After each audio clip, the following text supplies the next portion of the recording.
No, I'm good. Yeah. Can you guys see press? Oh, yes. Yeah. Okay.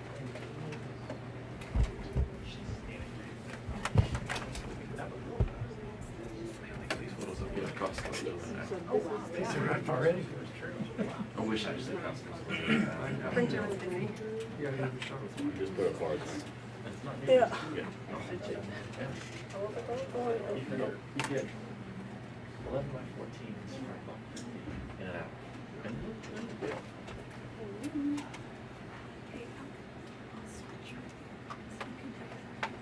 No, I'm good to do TV cuts. Yeah, TV cuts. Yeah. We need cuts to go first. I watch many things. Okay, so cuts is gonna all come with me. Just cuts. Just cuts. Yeah, just cuts. Audio. To the far side. Cuts out here. It wasn't there. It wasn't there. Where was that picture of the two of them real tight that you guys looked like you? Were you there? No, no. Okay. We have to let people through, so if we can just have a space. Excuse me.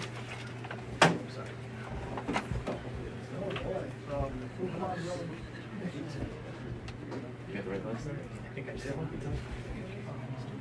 Okay, I'm gonna have the still photographers come through to go on the other side, so let stills through, please. Stills? Go ahead. Go ahead. Where are you going to watch? Yeah, just the stills. Guys are going to the far door apparently. Thank you. The stills, they're going in the far side.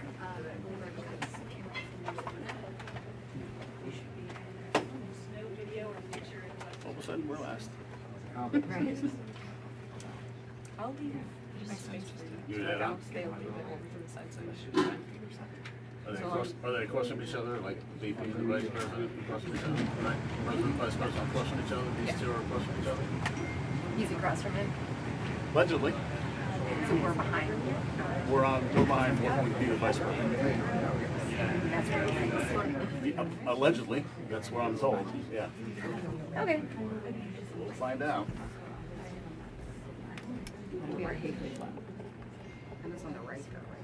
She's going all the way around. I got it. They were taking them all into the Stills are, I mean, the cuts is already in. We're not in. on the They're far the side. far door. Yeah. Yeah. So I said, I'll be going to my right as we walk in the door.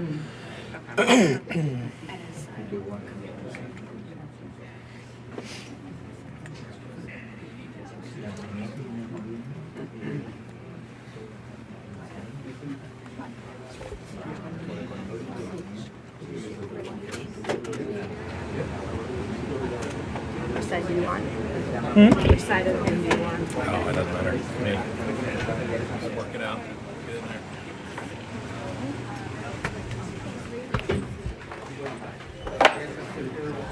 Sí, no, que la prensa primero foto eso. Sacan de verdad. Ok, primero hacemos las fotos y después Me lo han hecho dos veces.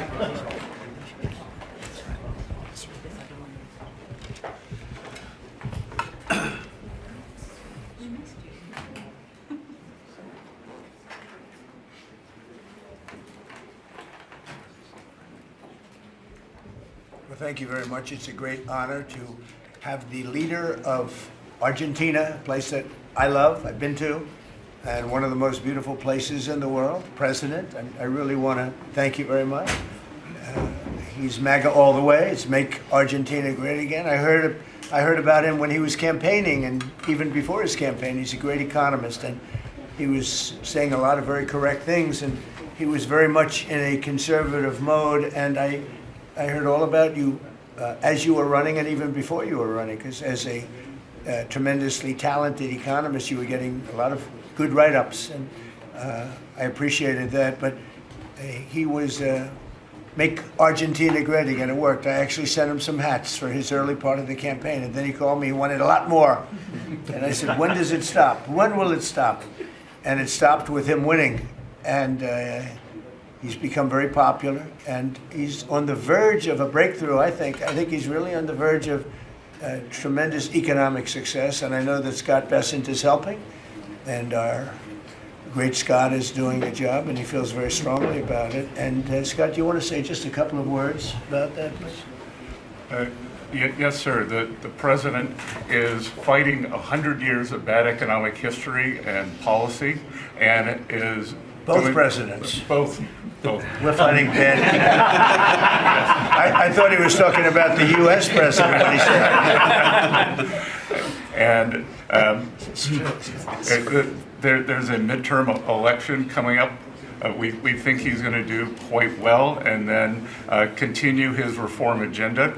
Mr. President, as you said, President Obama had a big opportunity during his term, which he wasted. Many governments in Latin America went center-right, and the U.S. ignored them.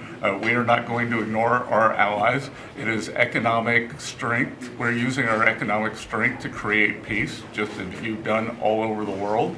And it is much better to form an economic bridge with our allies, people who want to do the right thing, than have to have shoot at narco gunboats.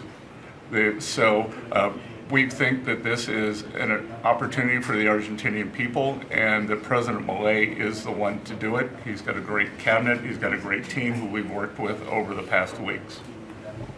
And the election is coming up very soon, and it's a very big election being watched by the world, because he's done an incredible job, but with that comes some pain. And they have some pain, and now they're coming out of it. I think the victory is very important. Your poll numbers, I hear, are pretty good, but I think they'll be better after this.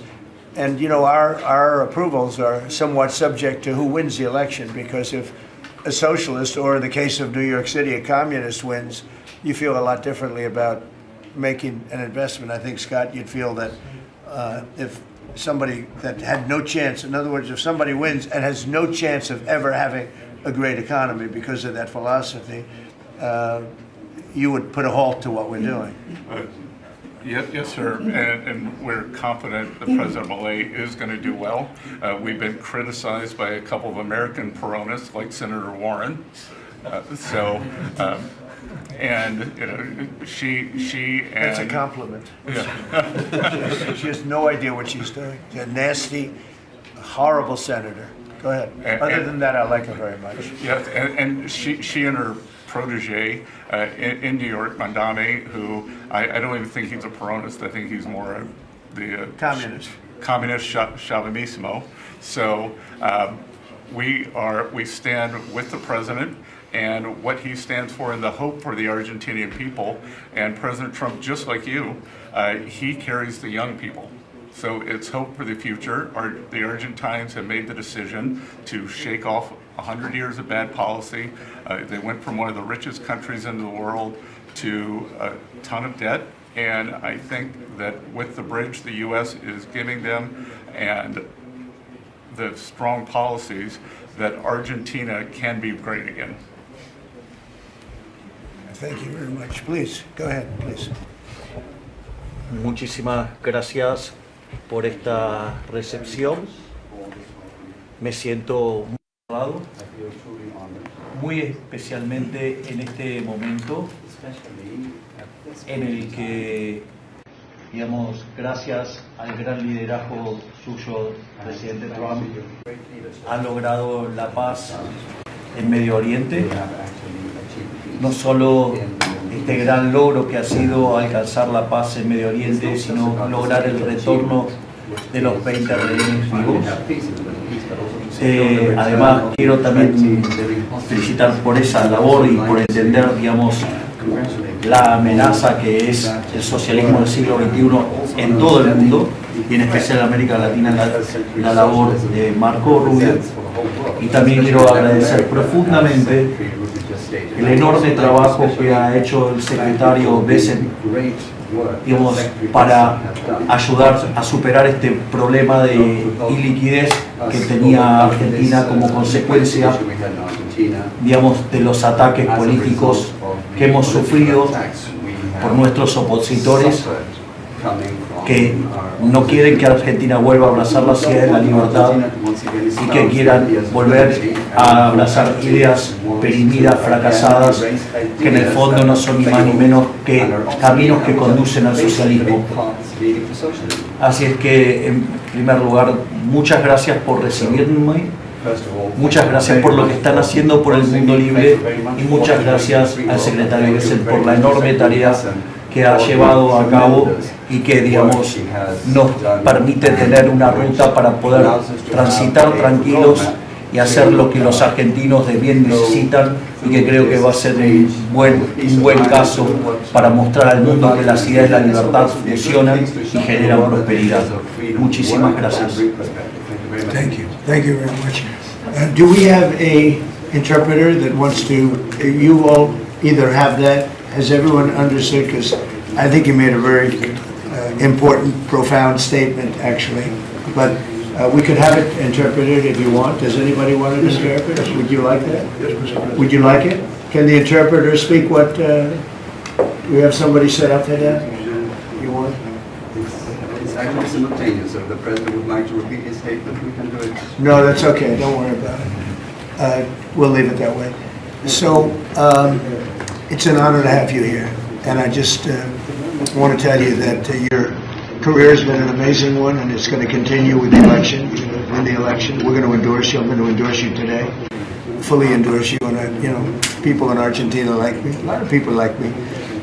I'm even surprised myself. But we had a great week. We had a great weekend. We had a great period of time in the Middle East. It was very comprehensive. It went very rapidly, and I think it's going to lead to something that's going to be unrecognizable, certainly for the Middle East.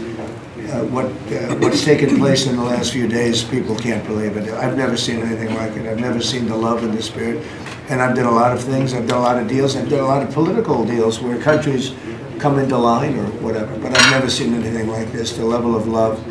And it has to do with the mystique of the Middle East, I think, because if I did other countries, I did 7 other settlements of wars, complete settlements of wars, and it was very well received.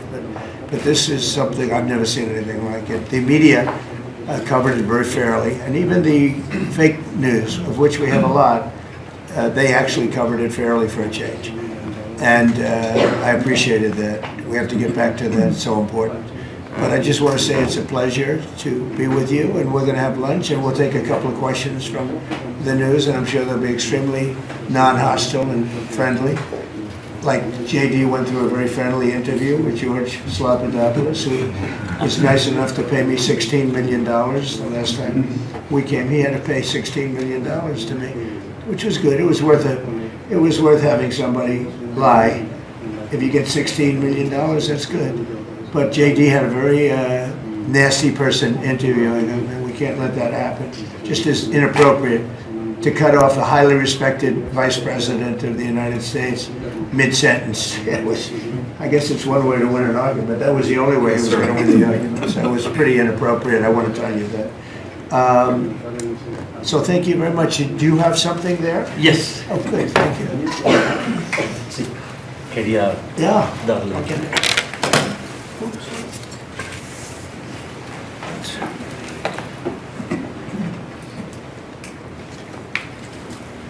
That's fantastic. Thank you very much. And when he did this letter, Mr. President, your settlement in the Middle East wasn't done. So we had to do a new letter Let's do that. to include in that, because this is a very important... You'll have to add one extra sentence. Exactly. That's great. Thank you very much. This is a great, such a beautiful statement. Thank you very much. You're welcome. That's beautiful. Thank you. Mr. President, Okay. Mr. President, how is this Argentina? Why don't we talk about Argentina first? And Yeah. Go ahead. How is Argentina Are you going? worried about the How is this influence of China in Argentina? Sorry. Go ahead. How is this Argentina rescue package America first? And is this rescue package meant to help President Milei's party in the coming election? No, it's helped.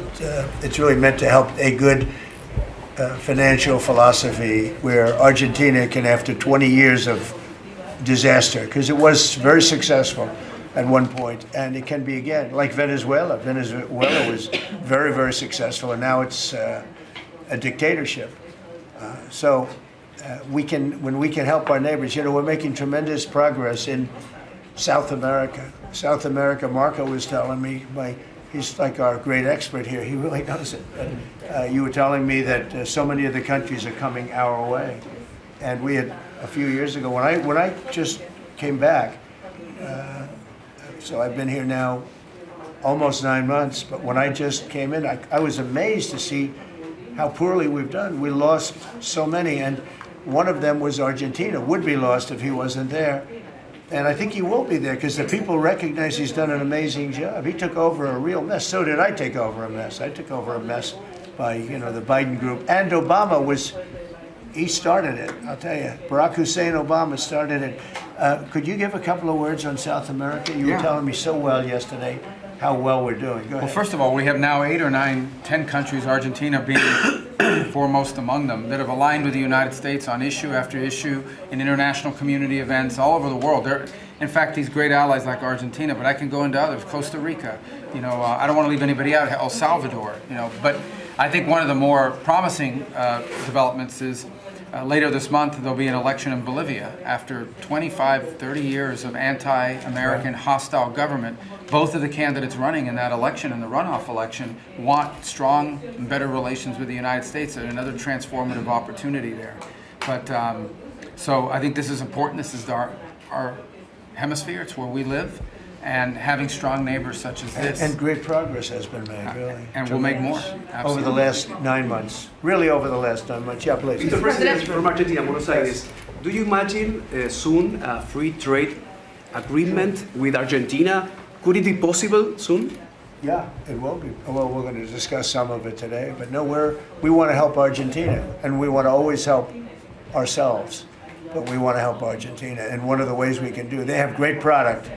And we used to do a lot of trade, and then if you look at what the Democrats, well, they didn't know. They didn't know. Honestly, they didn't know what they were doing. But a lot of that trade disappeared, and they have great product. So we will be trading with Argentina, and it'll be helpful to them, and it's helpful. It's good for us also. Mr. President, was China trying to draw a wedge between the U.S. and Argentina by buying soybeans from Argentina and not U.S. farmers? I would say so. And China on the port fees. China they've likes to increased draw port fees wedges on U.S. ships too. Yeah, sure. I mean, I guess that's natural. It's China, and it's natural, but it's not gonna mean anything in the end. Mr. President, from Argentina, should Argentina end the China swap and close the space base in Neuquén? I don't think you should be doing business much with. You can do some trade, but you certainly shouldn't be doing beyond that. Certainly shouldn't be doing anything having to do with the military with China. And if that's what's happening, I'd be very upset about that, yeah. And what about the swap? That's good, right? Mr. President, you do understand. Mr. President, what about the swap? Because it's so important for Argentina, the swap. Go ahead. The central bank. The American assistance is not predicated on the swap with China being closed. Any reporting to that effect is incorrect. But you said that Argentina has to export China from your business or from your agenda, and the swap is so important for Argentina. No, I was referring more to ports, military bases, observation facilities that have been created in Argentina. Than the swap? More than the swap? More than the swap. Okay. He was referring to that. Yeah, behind you, please. Yes, President, for Argentina, what's the benefit for United States in helping this way Argentina? Just helping a great philosophy take over a great country. Argentina is one of the most beautiful countries that I've ever seen. And we want to see it succeed. Very simple. I mean, we don't have to do it. It's not going to make a big difference for our country, but it will in terms of South America. If Argentina does well, you're going to have others following, and a lot of others are following. You have countries in South America that 2 years ago would have never even been thought of to go as democracies or as just countries that want to do fair and balanced trading. And now you mentioned Bolivia, but there are numerous other countries that are coming our way. And Brazil, as you know, I had a very good conversation with the president. I met him at the United Nations before I went up to speak, and then I found that I didn't have a speech because I had no teleprompter. They turned off my teleprompter purposely. They made it impossible for me. But I mean, you do not But it didn't silence me. I spoke without, and it was a good speech. I mean, it was a good speech. But no, think of that. You go into the United Nations, I'm speaking in front of 158 leaders and the whole world. And I look at my teleprompter and it's dead. They killed my teleprompter. They wouldn't let the man that operated into the booth. Can you believe that? You don't have any specific interest in economic terms for the state? I do have. No, I want to see it succeed. I think it's going to be great, and we will benefit also. But it's not that big a benefit because it's not that big a country, but it's a very important country, and it's a country that can be very successful. There are some countries that will never be successful. This is a country that has great potential if it has the right leadership, and you have the right leadership with this man right here. Okay? Mr. President, would you support dollarization? I would say that I'll leave that up to my my economic people, but I like the dollar. I'm very strong on the dollar. And anybody who wants to deal in dollars, they have an advantage over people that aren't. But for the most part, we're keeping it that way. I think if Biden would have, Biden, that group would have gotten elected, meaning Kamala, you wouldn't have the dollar as your currency anymore. You wouldn't have a world domination by the dollar if I didn't win this election. And now the domination, like BRICS. I told anybody who wants to be in BRICS, that's fine, but we're going to put tariffs on your nation. Everybody dropped out. They're all dropping out of BRICS. BRICS was an attack on the dollar. And I said, you want to play that game, I'm going to put tariffs on all of your product coming into the U.S. They said, like I said, we're dropping out of BRICS. And BRICS is like, they don't even talk about it anymore. Scott, you want to add to that, please? We're very happy with the current currency arrangement. Mr. President, Your ABC fake news. Brian, please. First of all, congratulations. I don't take questions from ABC fake news. After what you did with Stephanopoulos to the Vice President of the United States, I don't take questions from ABC fake news. Brian, go ahead. Yes, sir. First of all, congratulations on achieving peace. You are indeed the peacemaker. On a lighter... Did you ever think I was going to be called a peacemaker? Actually, I did. I saw some of the actions you were doing. Go ahead. But on a lighter note, Alyssa Farah, she is one of the hosts on ABC's show The View. She said a while back, I'll quote, "If Trump gets the Israeli hostages out, I promise I will wear a MAGA hat for one day on this show and say thank you for doing it." Your response? Well, did she put the hat on? Well, she hasn't got the hat yet. Who is it? Which one? Alyssa Farah. Okay. Well, she used to work for me. So she used to work here. I'll tell you about Alyssa. She worked here. She gave me the most beautiful letter when, the administration, the time came up, the election was rigged, I left. She gave me the most beautiful letter you've ever seen. I was a great president. What a great job. Some of the letters have been quoted. This is Alyssa, who I never thought was very outstanding. I figured she would not make it. And she didn't have a big role here either. And then we had January 6th, and she left after that or before that, but she gave me the most beautiful letters. And then even months after she left, and while we weren't here any longer, she sent another letter, glowing letter, beautiful letter. And then she got hired by The View, and they gave her a couple of bucks, and she changed her view very quickly. I never thought she'd make it. Never thought she had what it took in any way. You know what that means. But she's on The View. But it just shows what a fraud The View is, because this woman gave me letters and statements. She said I was the greatest president in her lifetime. Now, she's not that old, so I didn't consider it a great compliment, but I've had better. Can we send her a hat? Well, recently I've had the greatest president of them all. I like that much better. Mr. President. Does that include Washington and Lincoln? Yes, sir, it does. I said, I like that president. So I think she's a total, I think she's a joke. Mr. President, on Gaza, how long will it take Hamas to disarm, and can you guarantee that is going to happen? Well, they're going to disarm, and because they said they were going to disarm. And if they don't disarm, we will disarm them. How will you do that? I don't have to explain that to you. But if they don't disarm, we will disarm them. They know I'm not playing games. Okay? Now, we did something monumental. We got the hostages back. That was the first thing we had to do. Above all else, get the hostages back. Now, they misrepresented because we were told they had 26, 24 of dead hostages, if we can use those terms. And it seems as though they don't have that because we're talking about a much lesser number. But that's a very tough subject. I want them back. That's what they said. I want them back. Also, they said they were going to disarm. And initially speaking, they needed, they did take out a couple of gangs that were very bad, very, very bad gangs, and they did take them out, and they killed a number of gang members. And that didn't bother me much, to be honest with you. That's okay. We had a couple of very bad gangs. It's no different than other countries. Like Venezuela sent their gangs into us, and we took care of those gangs. We have Washington, D.C. is one of the safest cities in the country. It was one of the worst cities in the country if you go back just a little while ago, right? Now it's safe. You can walk to work. Isn't it nice?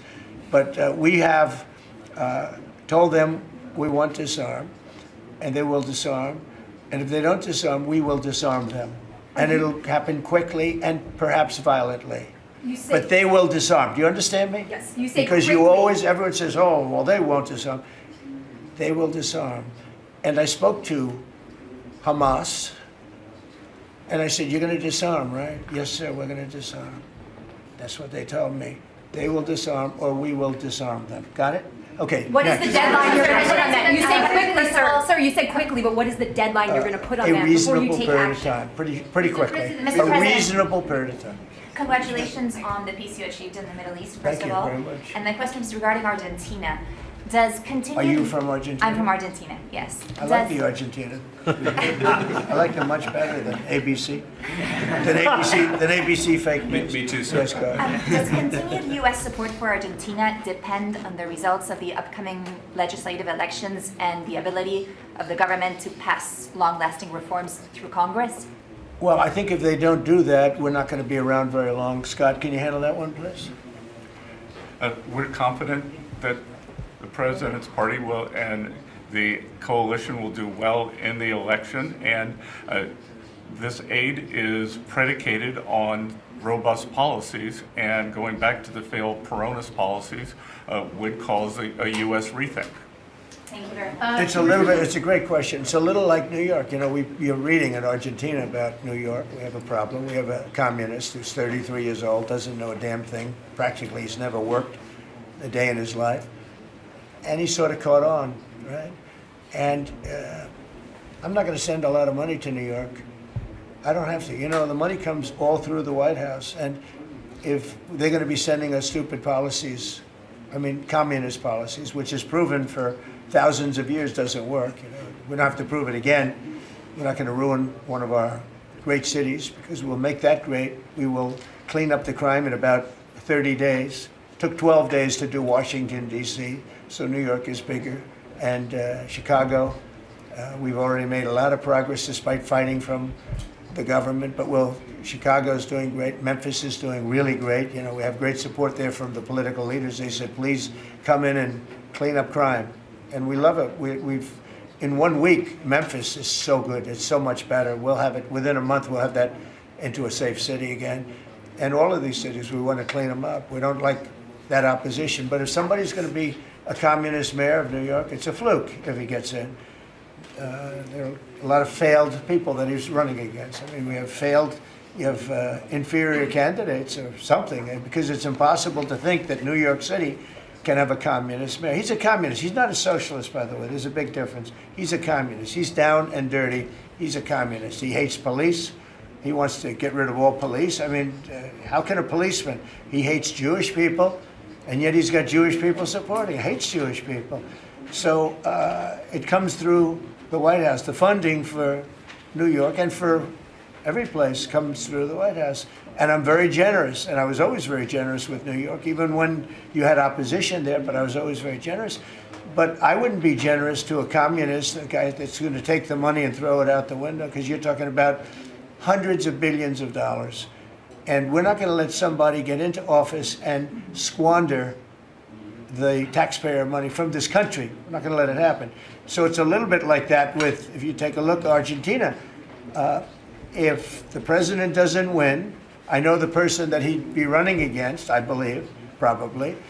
We probably have the person. A person is extremely far left and a philosophy that got Argentina into this problem in the first place. So we would not be generous with Argentina if that happened. If he loses, we are not going to be generous with Argentina. Mr. President, you talk about Argentina and important in the Latin American. What is your plan for Venezuela? But is the terrorism, the narco-terrorism in the President Maduro? What is your plan about it? Venezuela's done a couple of things very badly. Number one, we get drugs and all of that. But we get something in a way worse because they're a big purveyor of drugs, but we have worse. What they do very well is they send their criminals into the United States, and they send Tren de Aragua, that you know very well. You're from Venezuela, I assume.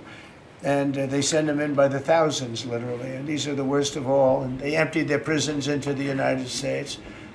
They empty their mental institutions into the United States. And because we had a president who's low IQ, he didn't realize what was going on. And the people that are high IQ that surround him, but they happen to be lunatics, radical left, they're highly intelligent, radical left lunatics, okay? So in a way, that's worse than having a guy like Biden. But they ran the show. You heard about the AutoPen. The person that really operated the AutoPen, but it was really the people that told the person that operated the AutoPen what to do. Those are the people that really were president, okay? So we're not going to stand for it in this country. And by the way, that AutoPen thing is under serious investigation. Just this, I don't think you care because you're from Argentina. You couldn't care less about that. But I just want to say, because I do the weave, you know, the weave, cover a lot of different subjects.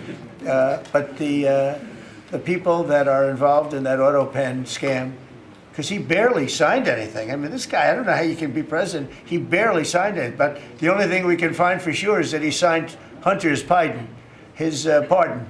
Hunter's pardon, I like that. That's a good combination. So we're going to work very much with the president. We think he's going to win. He should win. And if he does win, we're going to be very helpful. And if he doesn't win, we're not going to waste our time because you have somebody whose philosophy has no chance of making Argentina great again. What's your advice for Milei? Steve, go ahead. Steve. What's your advice for President Milei? Just to check something, you said Hamas assured you that they would disarm. Was that a direct conversation or through Mr. Witkoff? Or? Through my people. Okay. At the highest level. What's your advice? And it was meant for.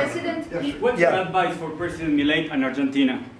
As a political leader? My advice is to hold strong to his principles because he's right, and he's proving that he was right.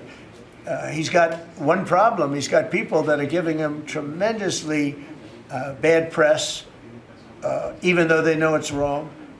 He's got to hold true to his principles because he's going to win. He's going to win. He's doing the right thing.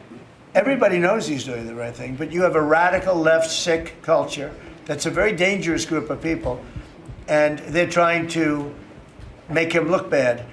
I believe he's going to win out. And we're going the right way with China in his house. China? Well, you have to be careful with China. Look, everybody deals with China. They have to deal with us too. We have to be careful with China. Look, I have a great relationship with President Xi, but sometimes it gets testy because China likes to take advantage of people, and they can't take advantage of us. But we have a fair relationship with China, and I think it'll be fine. And if it's not, that's okay too. You have to do and go where the punches are thrown. You got to put up the blocks. We have a lot of punches being thrown, and we've been very successful. Look. We have the most success. I think we're the most successful we've ever been as a country. We have now close, I've been saying 17, we have, I think, close to or maybe even exceeding $18 trillion going to be invested in the United States. That's more money than ever invested in any country before. Even countries with much bigger populations like India or like China. Nobody's ever had $18 trillion invested in the country. We have, and that's because of November 5th election, because I won. Oh, if she won, you'd be negative. You'd have people getting out of the country. This country would have been we would have been in a major depression. If she won, we would have been 1929. They'd like to see that anyway. That's why they keep the government closed. They have a shutdown based on nonsense. They want to give away 1.5, think of it, they want to give away $1.5 trillion to people that come into the country illegally. And as you know, the borders now are closed. But when they hear that they get the greatest health care package in the world and they have no money, but they're living okay in another country, they head up and they start forming caravans and they try and come into our country. But the big problem is they want to give health care to people that should not get health care. They want to give health care to illegal immigrants by the millions. Look at Gavin Newsom, what he's done. He's ruined California. He gives health care to anybody. And I guess they do it for votes. I actually think it's bad politics, but I guess they do it for votes. So I'm with this man because his philosophy is correct. And he may win and he may not win, but I think he's going to win. And if he wins, we're staying with him. And if he doesn't win, we're gone. How can the Argentina can help to the peace process, to the Middle East peace process? They can help by doing well. If Argentina does well, that's helpful because they know we help Argentina. So if Argentina is successful, that's great because they view us as somebody that helped Argentina and they did well, and the United States maybe will help them and they're going to do well. So the success of Argentina would be a great feather in the cap of the USA because we're helping them. Right? You understand? Yeah. Yeah, please, behind you. Behind you. Thank you, Mr. President. Last week you said that NATO should consider expelling Spain. What? You said that NATO should consider expelling Spain. Would you support that? What expelling Spain? NATO consider expelling Spain. Oh. I'm very unhappy with Spain. They're the only country that didn't raise up their number to 5%. Every other country in NATO raised up to 5%. And Spain is doing very well off our backs. So I'm not happy with Spain.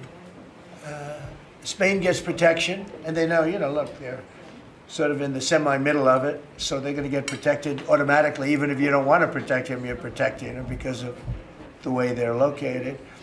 And I think what Spain did is a very bad thing for NATO. I think it's very unfair to NATO. It wouldn't matter if you said you're not going to protect them because they're pretty much protected. What are you going to do? Go through the other countries and let's go attack Spain, right? So I think what they did is not nice. I think it's very disrespectful to NATO. In fact, I was thinking about giving them trade punishment through tariffs because of what they did. And I may do that. I think unbelievably disrespectful. Spain, the only one out of all the countries in NATO, the only one that said that is Spain. And I think that's, I think they should be punished for that. Yes. On the government shutdown, you have the money to pay the troops on October 15th? Okay. How is I actually have a man who is a very wealthy person, you'll know that when I tell you this, who called a donor, a great gentleman, and he said, if there's any money necessary, shortfall, for the paying of the troops, then I will pay it, meaning he will pay it. How about that? I said, look, we're not going to need it. We're going to take care of our troops. But this was a position that's being forced upon us by Democrats. And all they have to do is just sign a piece of paper saying we're going to keep it going the way it is. There's nothing. It's not like, it shouldn't even be an argument. They've signed it many times before. I don't want to bore you with the fact that Schumer said 100 times, you should never close up government. But Schumer's a weakened politician. I mean, he's going to finish his career as a failed politician. He's a failed politician. He's allowed the radical left to take over the Democrat Party. So if they write books about that, if they write books about him, they're going to have to say that his career ended by allowing the radical left to take over the party. I mean, I won an election in a landslide because people are not into the radical left, and the Democrat Party is. People didn't want to see men playing in women's sports. They didn't want to see transgender for everybody.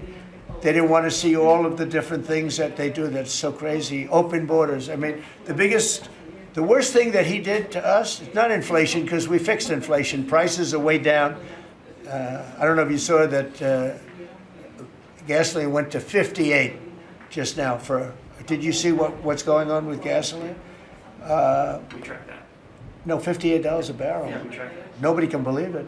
I'm very proud of that. You know why? Because we're pumping like we've never pumped before. Because if you get the gas price down, everything else comes down. It's very simple. And he went away from my policies, and you had the greatest inflation. The last administration had the greatest inflation in the history of our country. And now, as you know, groceries are down. It's all down. But on the shutdown, are you settling in for a long? Is this going to be a long term? Are we looking months? It's up to them. All they have to do is just vote to extend. We don't need it. We're not saying we want money. We don't. All we need is a right to extend. They want a right to extend, but they want $1.5 trillion so they can give it away to illegal immigrants, the people that are invading your cities. And many of these people, for whatever reason, I mean, I understood this. I called it a long time ago. These countries are run by people I know. Friends of mine, like I know this gentleman. I hope you haven't said, he probably did too, why not? They send up their worst people. They send up people that are criminals, they send up people from jails. And at best, the best ones they send up are people that don't work very hard and that are on a social form of welfare. And they're sending those people into the United States. I don't blame them, I'm angry at them, but I don't blame them. But I'm really angry at Biden and Kamala and that group of lunatics for allowing it to happen, because it's the hardest thing. Now, you know, we're sending them out. It's incredible the job that Christie and Tom Homan and the whole group is doing. But we shouldn't have to be doing that. We're doing a lot of work on getting people out of here. Tren de Aragua has caused tremendous damage, and our soldiers are great. You know, our soldiers are now based on merit. They're not based on woke, because we won the case in the Supreme Court, which was the bravest case. I have such respect for the Supreme Court because of what they did with merit, because our country was built on merit. Countries are destroyed on woke. You know, I made a statement, and I hated to make it because it sounded bad, but everything turns to you know what when it goes woke. You remember the term. I don't like to use it because you might have some children listening, but it turns bad. And no, we have the hottest country right now anywhere in the world. That's why he's here. That's why every other country wants to meet here too. But we only have so many hours in the day and days in the week. But we get the hottest country. Think of it. We were a dead country a year and a half ago. And now we have the hottest country anywhere in the world. It's pretty good. Did a good job. Okay, any other questions? Would you like to visit Argentina? Would you like to visit Argentina soon? There is an invitation for that. What does that mean? Do you like to visit Argentina soon? I do. I would love to. I'm just a little busy. I would love to. I'd love to go to Argentina. I'd like to be like Biden. I'd like to go to the beach. You know? My legs are not quite as thin as his. My legs are slightly heavier. My arms are slightly larger. My body is a little bit larger than his. I'm not sure it would be appreciated on the beach, but I'm not going to take a chance. You won't see me in a bathing suit. You won't see in a bathing suit sitting on a beach in Argentina, falling down, not being able to lift a 3-ounce chair, meant for old people to lift, and he couldn't lift it, so we had a problem. He spent too much time on a beach. Somebody told him that he looked good in a bathing suit. And you'd see this guy on the beach all the time. I never quite understood it. Steve, go ahead. Could you preview your meeting with Ukraine President Zelensky on Friday? You expect to talk about weapons? Is there going to be a package? Interesting meeting going on. Look, I'm very disappointed because Vladimir and I had a very good relationship. Probably still do. I don't know why he continues with this war. This war has been so bad for him. He's going into 4 years of a war that should have he should have won that war in 1 week. He's now going to soon be into his 4th year. He's lost 1.5 million soldiers, probably, close. Certainly in terms of wounded and no legs and no arms and all the things that happen in horrible wars. It's a horrible war. That's the biggest thing that's happened since World War II in terms of death. It's bigger than any of them. I settled 8 of them. The biggest is that in terms of death. incredible. I think India, Pakistan had great potential too. We did a great job of that one, but he's got to really settle this war. And you know, they have long lines waiting for gasoline in Russia right now, right? They have long lines. Who thought that was going to happen? And all of a sudden his economy is going to collapse. And I'd like to see him do well. I mean, I had a very good relationship with Vladimir Putin, but he just doesn't want to end that war. And I think it's making him look very bad. He could end it. He could end it quickly. And I have to tell you, I give credit, because who would think that Ukraine could have fought Russia for 4 years to essentially a standstill? Now, there has been some early, you know, before they knew what the hell was happening, because it happened quick. Biden should have never let that happen. That's a war that should have never happened, but it did. But it's not making Russia look good, I will tell you that. Tomahawks in Ukraine? We'll be talking about Ukraine, yeah. I mean, I have the president coming in on Friday, and I know what he has to say. He wants weapons. He would like to have tomahawks.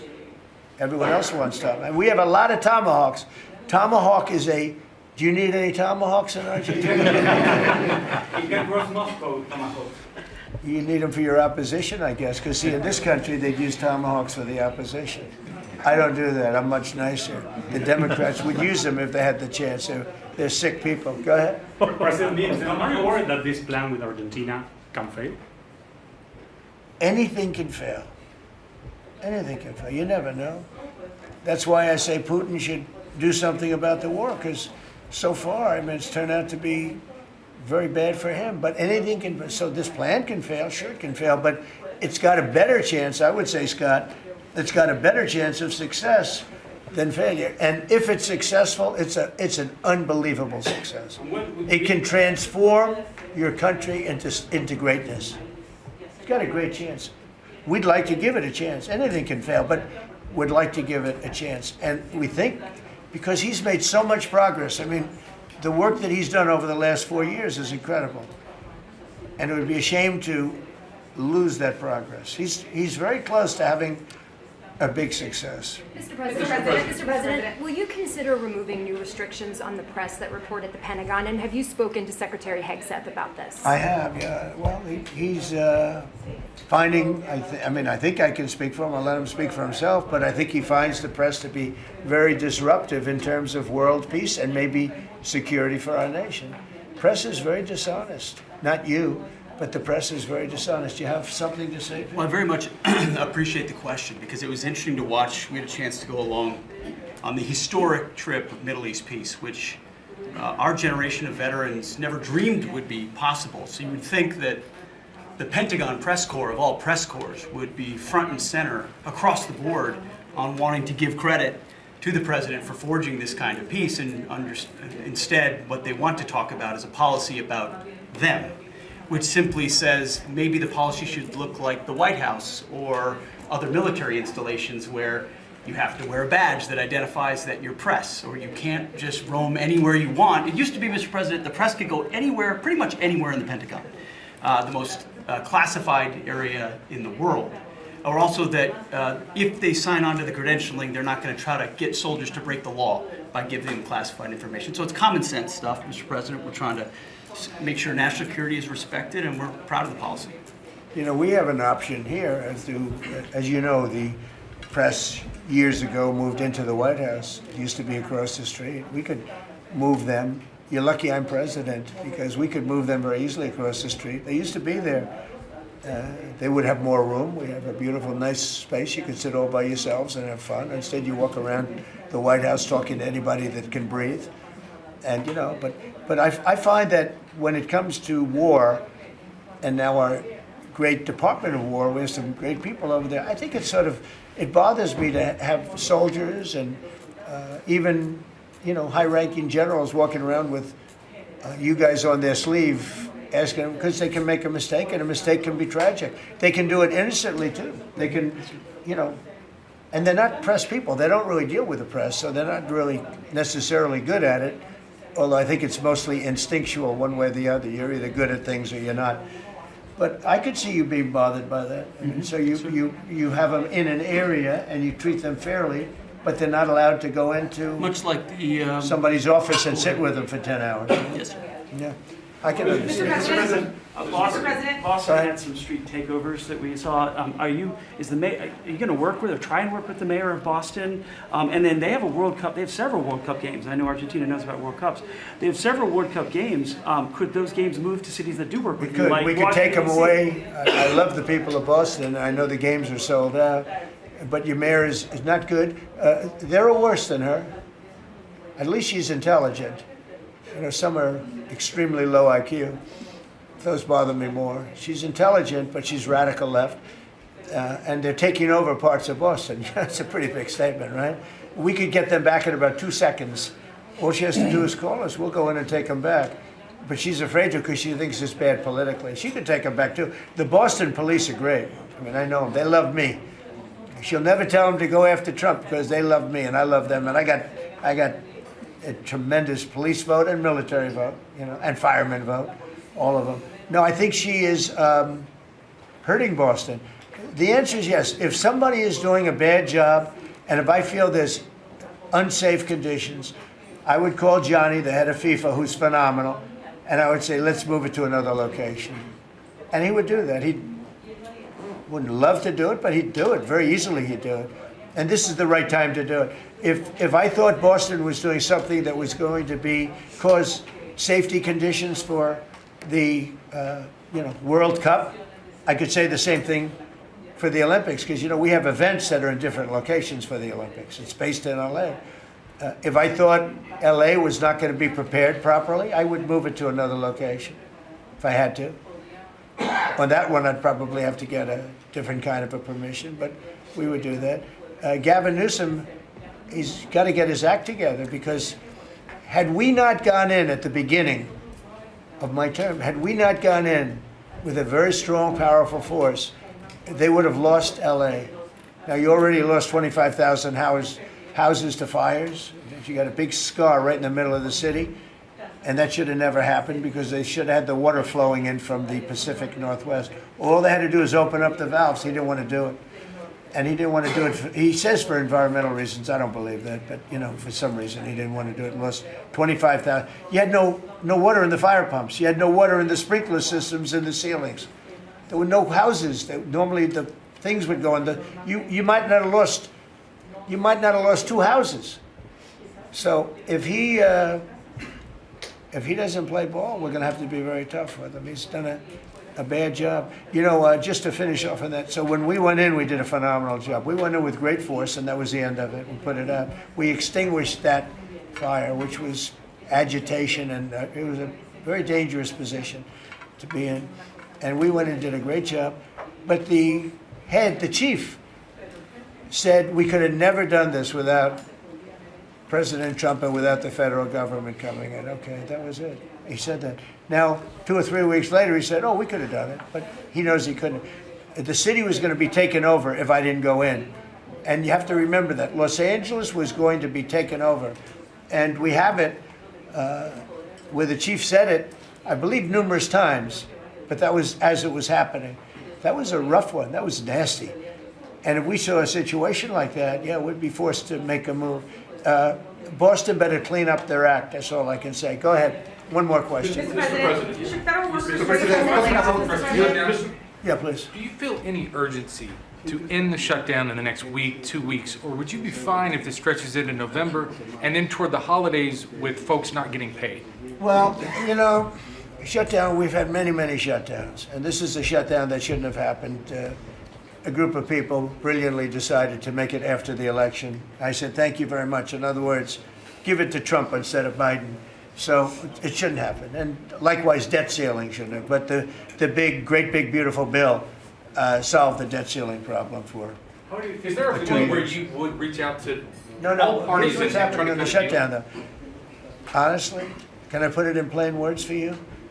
And you're a smart guy, so you all understand, but a lot of people don't. The Democrats are getting killed on the shutdown because we're closing up programs that are Democrat programs that we were opposed to. So we're being able, and they're never going to come back in many cases. So we're being able to do things that we were unable to do before. So we're closing up programs that are Democrat programs that we wanted to close up or that we never wanted to happen, and now we're closing them up. And we're not going to let them come back. The Democrats are getting killed. And we're going to have a list of them on Friday, closing up some of the most egregious, socialist, semi-communist, probably not full communist, we're saving that for New York, but semi-communist programs, and we're closing them up. We're not closing up Republican programs because we think they work. So the Democrats are getting killed, but they're not telling the people about that. I say it, nobody, well, I haven't said it probably as bluntly as I just said it, but so we are closing up Democrat programs that we think, that we disagree with, and they're never going to open again. Thank you very much. Thank you, everybody.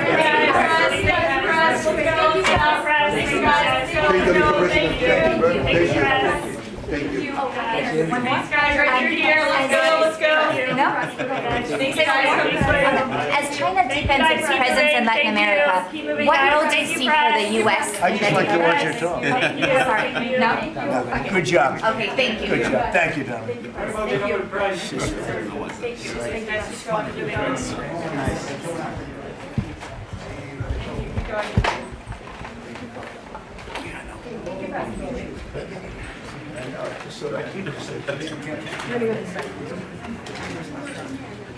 Thank you.